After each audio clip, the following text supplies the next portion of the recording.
નમસ્કાર મિત્રો, અમારી ભક્તિભેટ ચેનલમાં તમારું હાર્દિક સ્વાગત છે। આજે આપણે વાત કરીશું કે પુત્ર એકાદશીની કથા અને ગીતા પાઠ સાથે। તો મિત્રો વિડીયોમાં જોડાયેલા રહેજો। આપણે વિડીયોને શરૂ કરીએ। આજે આપણે વાત કરીશું કે પુત્રદા એકાદશી ક્યારે છે અને પૂજા વિધિ મુહૂર્ત। તો મિત્રો વિડીયોમાં જોડાયેલા રહેજો। તો આપણે વિડીયોને શરૂ કરીએ। નમસ્કાર પ્રિય ભક્તો, જય શ્રી હરિ, જય શ્રી વિષ્ણુ।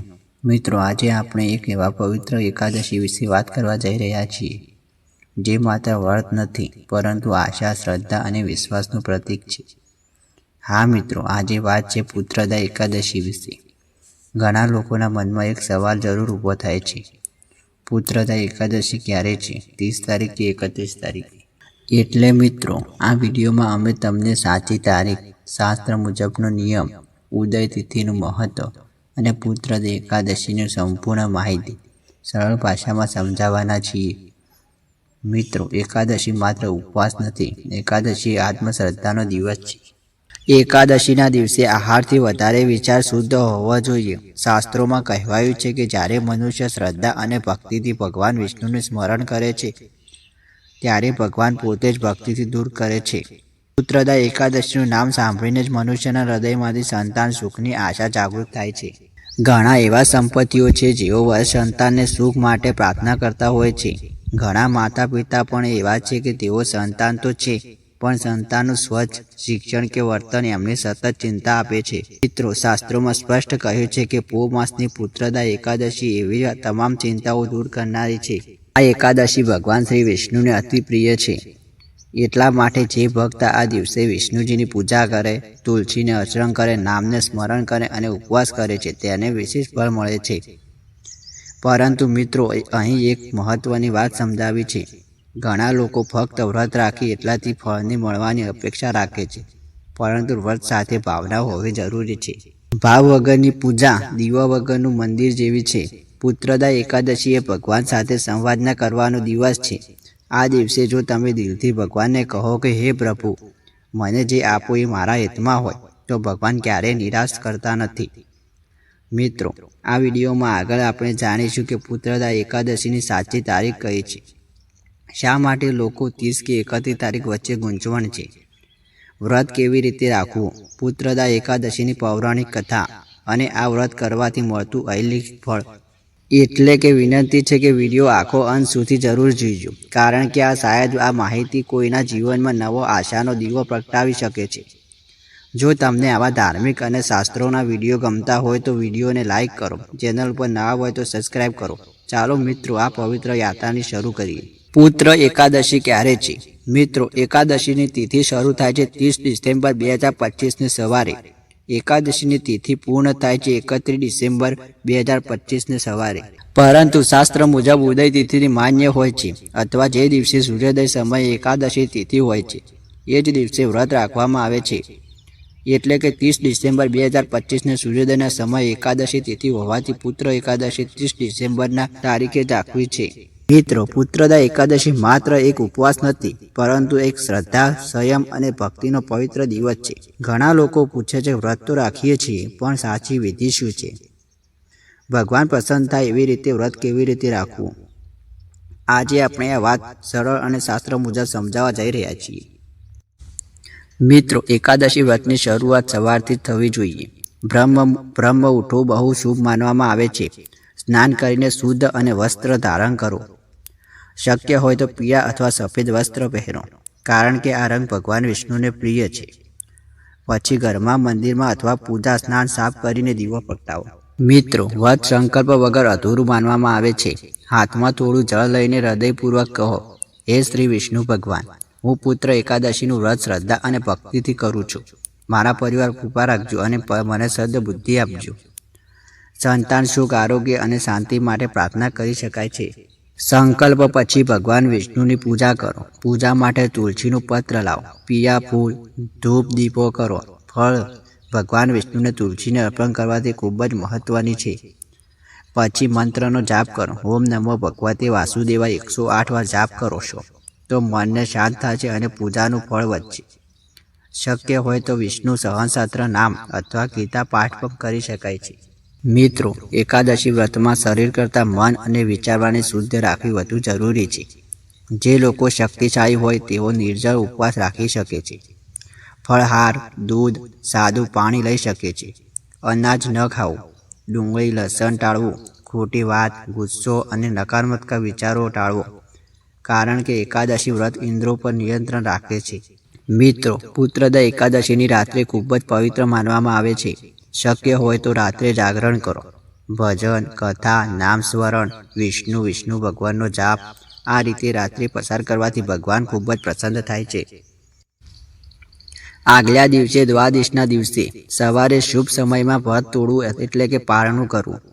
પહેલા ભગવાનને ધોધ ધરાવો, પછી તુલસીને જળ અથવા ફળની પોરણ કરો, ત્યારબાદ અન્ય ગ્રહોને કરો. પારણા વિના વ્રત અધૂરું ગણાય છે. મિત્રો, આજે આપણે સાંભળવા જઈ રહ્યા છીએ એક અતિ પવિત્ર અને ભાવભરી કથા, પુત્રદા એકાદશીની પૌરાણિક કથા. આ કથા માત્ર કથા નથી, પરંતુ શ્રદ્ધા, સંયમ અને ભગવાન પર વિશ્વાસની અસમ કહાની છે. ઘણા વર્ષ પહેલાં ભારત વર્ષમાં એક સુંદર નગર હતું, જેનું નામ હતું ભદ્રાવતી. આ નગર પર રાજા સુકેનમાનના રાજ કરતા હતા. તેઓને ધર્મપ્રેમી, ન્યાય અને પ્રજાસત્તાક રાજા હતા. તેમની રાણીનું નામ હતું રાણી સૈભવ્યા.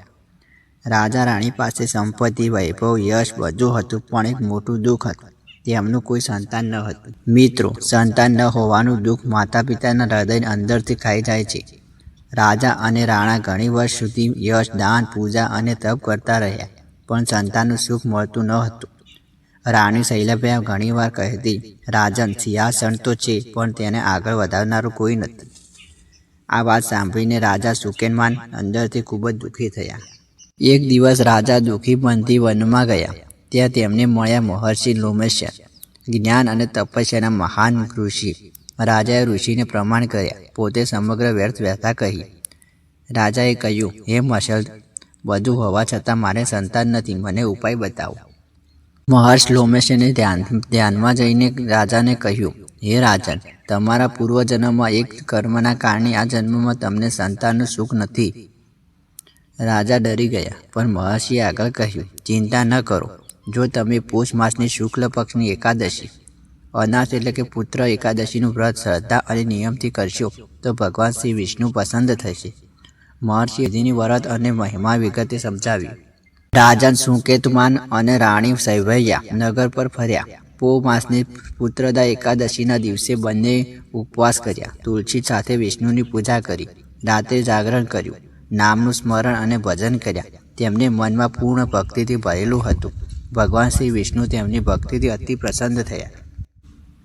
સમય પ્રસાર થયા અને થોડા સમય બાદ રાણી સૈભવ્યા અને તેજસ્વી પુત્રનો જન્મ થયો. પૂર્ણ નગરમાં આનંદ છવાઈ ગયો. રાજા રાણીની આંખોમાં આનંદ અને આંસુ હતા. ત્યાં રાજાએ કહ્યું, આ બધું તો પુત્રદા એકાદશી અને ભગવાન શ્રી વિષ્ણુની કૃપા છે. મિત્રો, આ કથા આપણને શીખવે છે કે સાચી શ્રદ્ધા, નિયમિત વ્રત અને ભગવાન પર અડતળ વિશ્વાસ ક્યારેય નિષ્ફળ નથી જતો. શાસ્ત્રોમાં કહેવામાં આવ્યું છે કે પુત્ર એકાદશીનું વ્રત સંતાનને સુખ આપે છે, વંશ શુદ્ધિ કરે છે, પાપોનો નાશ કરે છે અને વૈકુંઠની પ્રાપ્તિ કરાવે છે. મિત્રો, આજથી આ પવિત્ર વાર્તાને અંતે ફરી એકવાર દિલથી સ્મરણ કરીએ ભગવાન શ્રી વિષ્ણુજીનું. આજે આપણે જાણીએ છીએ કે પુત્ર એકાદશી માત્ર એક તારીખ કે એક વ્રત નથી, પરંતુ એ આશાનો દીવો છે. એ દરેક માટે છે જે સંતાનને સુખ માટે પ્રાર્થના કરે છે, જે માતા પિતા સંતાનની ચિંતા કરે છે અને જે જીવનમાં શાંતિ અને સુખની ઈચ્છે છે. મિત્રો, શાસ્ત્રોમાં કહેવાયું છે કે એકાદશીના દિવસે ભગવાન અતિ પ્રિય છે અને તેમના પણ પોષ માસની પુત્ર એકાદશી એવો જ પવિત્ર દિવસ છે જે ભક્તોની દુઃખ સાંભળે છે. જો કોઈ ભક્ત શ્રદ્ધા અને નિયમથી આ વ્રત કરે છે તો ભગવાન વિષ્ણુ ક્યારેય તેમને નિરાશ કરતા નથી. આ કથા એક વ્રત આપણને એક મોટો સંદેશ આપે છે. ભગવાન પર વિશ્વાસ રાખજો, ધીરજ ક્યારેય છોડશો નહીં અને પ્રાર્થના ખોટી ભાવ ન લાવશે, કારણ કે ભગવાન હંમેશા યોગ્ય સમય પર યોગ્ય ફળ આપે છે. શાયર આજે નહીં, શાયર કાલે નહીં, પણ જ્યારે સમય આવશે ત્યારે ભગવાનની કૃપા અવશ્ય વરસશે. મિત્રો, જે ઘરમાં વિષ્ણુજીનું નામ લેવાય છે, જે ઘરમાં તુલસીનું સન્માન થાય છે અને જે ઘરમાં શ્રદ્ધા છે, તે ઘરમાં ક્યારેય ખુશીની કમી રહેતી નથી. પુત્ર એકાદશીનું વ્રત એક માત્ર સંતાન માટે નથી, પરંતુ આખા પરિવાર માટે શાંતિ અને સમૃદ્ધિ લાવનારું છે. ચાલો વિડીયો પૂર્ણ કરતા પહેલાં એક ક્ષમા માટે આંખો બંધ કરીને હૃદયથી પ્રાર્થના કરીએ. હે ભગવાન શ્રી વિષ્ણુ, અમારા સૌના જીવનમાં સુખ, શાંતિ અને સમૃદ્ધિ આપજો.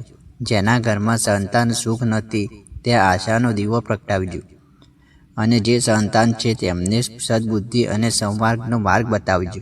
પ્રિય સ્ત્રોતો અને ભક્તજનો, જય શ્રી કૃષ્ણ.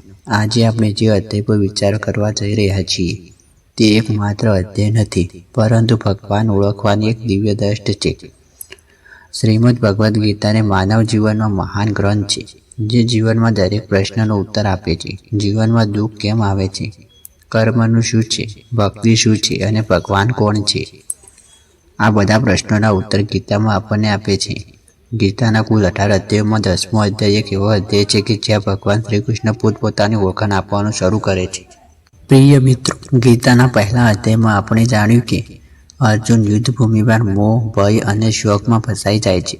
તેને લાગે છે કે હું શું કરું, કોના માટે લડું, આ યુદ્ધનો અર્થ શું છે. ત્યારે ભગવાન શ્રી કૃષ્ણ અર્જુનને કર્મયોગ, જ્ઞાનયોગ અને ભક્તિયોગ દ્વારા માર્ગ બતાવે છે. 9મા અધ્યાય સુધી અર્જુનના મનમાં શાંત થવા લાગે છે, પણ હવે તેના હૃદયમાં એક નવી જિજ્ઞાસા જન્મે છે. અર્જુન વિચારે છે, હે કૃષ્ણ, આપ જે કહો તે સત્ય છે, પરંતુ આ સર્વ વ્યાપેલા છો, તમે હું કેવી રીતે ઓળખું?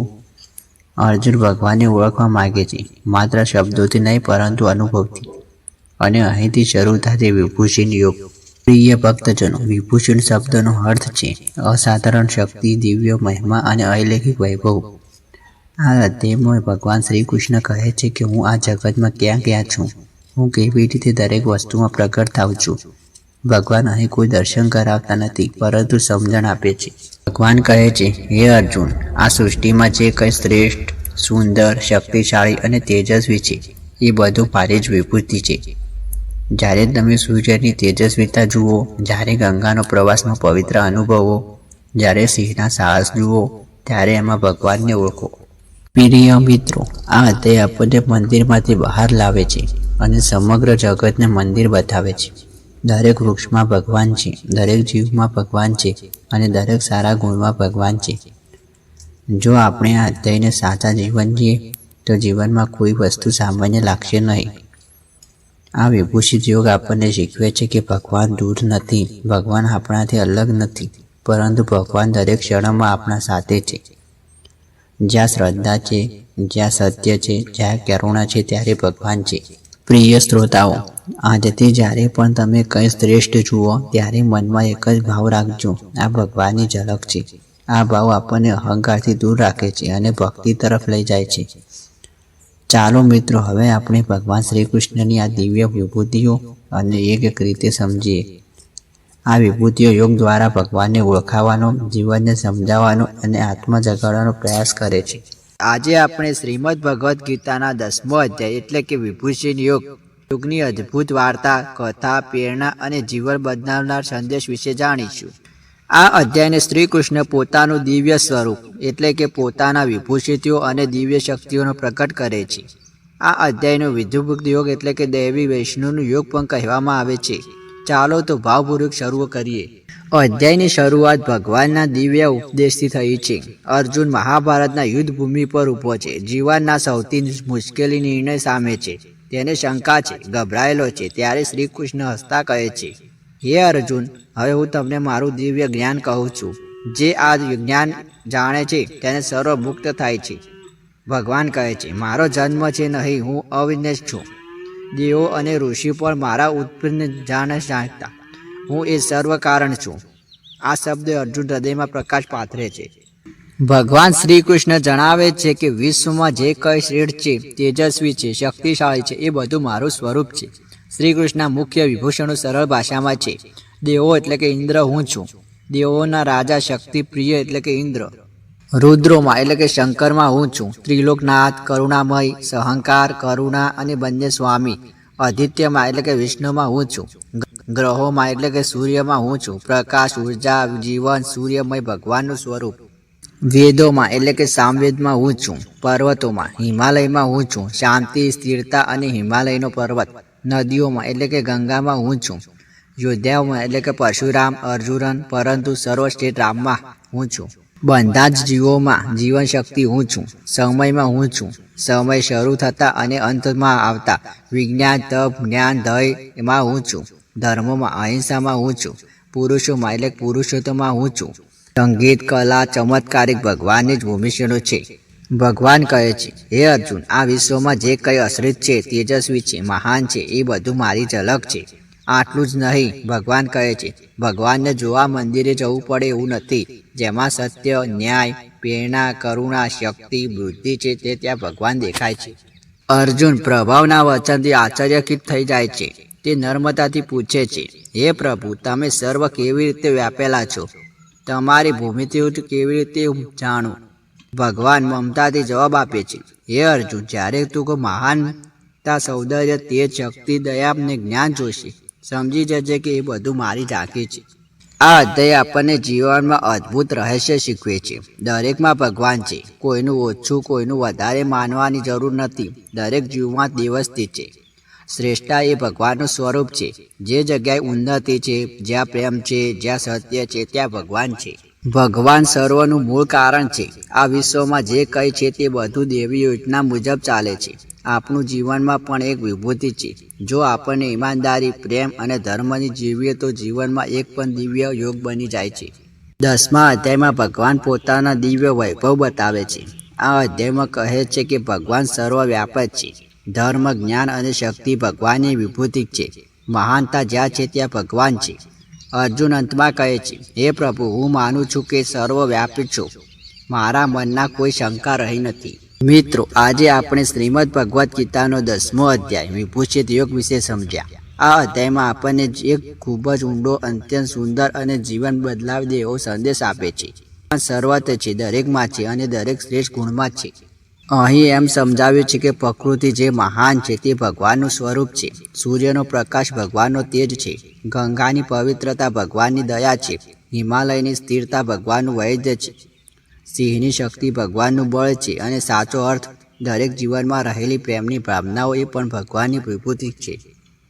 મિત્રો, વિચાર કરો, આપણને રોજ 1000 લોકો મળે છે. નાની મોટી ઘણી વસ્તુઓ જોઈએ છીએ, પણ જો આપણને એ વખતે હંમેશા રહેતા દિવ્ય શક્તિ ઓળખાતી નથી. ભગવાન કહે છે, હે અર્જુન, જ્યારે પણ તું કોઈના મહાન કાર્ય કરતા જોઈશ, કોઈ અદ્ભુત બુદ્ધિ, પ્રેમ, શક્તિ, દયા અથવા તેજ જોશે, ત્યાં સમજી જજે કે હું જ છું. આ વાક્ય આપણા જીવન બદલાવી શકે છે. મિત્રો, વિભૂષિત યોગ આપણને 3 મોટા પાઠ આપે છે. પહેલો છે, ભગવાન આપણી દૂર નથી. મંદિર સુધી મર્યાદા નથી. પ્રત્યેક હૃદયમાં એક કૃષ્ણ વસે છે. દરેક વ્યક્તિમાં કંઈક ખાસ છે. કોઈનું સ્મિત ભગવાનનું સૌંદર્ય છે. કોઈની બુદ્ધિ ભગવાનનું જ્ઞાન છે. કોઈની સેવા ભગવાનની કરુણા છે. એકબીજાથી નફરત કરતાં કરતાં આપણને ભૂલી જઈએ છીએ કે આપણામાં એક સામાન્ય માણસમાં દિવ્યતા એક સરખી છે. નંબર 3, પોતાના અંદરથી દૈવત્ય ઓળખાણ. શ્રી કૃષ્ણ કહે છે, હું જ તારો નબળો છું, તારી બુદ્ધિ છું, તારી સારા ગુણની શક્તિ છું. જો આપણને ભગવાનની આ વાત દિલથી સ્વીકાર કરીએ છીએ તો જીવનમાંથી ડર, શંકા, નબળાઈ દૂર થઈ જાય છે. 10મો અધ્યાય આપણને કહે છે કે ક્રોધ નહીં, સત્યની શક્તિ છે. અહંકાર નહીં, વિનયમાં તેજ છે. દેવું નહીં, દયામાં ભગવાન છે. વિવાદ નહીં, પ્રેમમાં કૃષ્ણ છે. જ્યારે આપણને આ સમજીએ છીએ ત્યારે આપણા દૈનિક જીવનમાં ભક્તિ બની જાય છે. મિત્રો, આજે તમને વિભૂષિત યોગ વિશે સાંભળ્યા. આ વિડીયો સમાપ્ત થાય છે તે પહેલાં તમારા મનમાં એક નાની પ્રેરણા મૂકી જાઉં છું. દરેક સૂર્યોદયમાં ભગવાનને જુઓ. દરેક નદીમાં શાંતિથી ભગવાનને અનુભવો. દરેક સારા માણસમાં ભગવાનને ઓળખાવો. અને દરેક પોતાના હૃદયની અંદર ભગવાનને શોધો. વિશ્વમાં રાખો, શ્રી કૃષ્ણ તમારા સાથે છે. તમે ચાલો ત્યાં સુધી ચલાવશે, તમે થાકો ત્યાં સુધી સાંભળશે, અને તમે પડી જાઓ છો ત્યારે ઉઠાવી લેશે. જો આજના અધ્યાયમાં તમારા દિલથી ભગવાન શ્રી કૃષ્ણ પ્રત્યે પ્રેમ, શ્રદ્ધા અને સમજ વધારવો હોય છે તો મિત્રો, લાઈક કરો, શેર કરો, કમેન્ટમાં જય શ્રી કૃષ્ણ લખો અને ચેનલમાં નવા હોય તો સબસ્ક્રાઈબ કરવાનું ભૂલશો નહીં. ભગવાન શ્રી કૃષ્ણ કૃપા આપના જીવનમાં હંમેશા માટે વસેલી રહે. જય શ્રી કૃષ્ણ મિત્રો.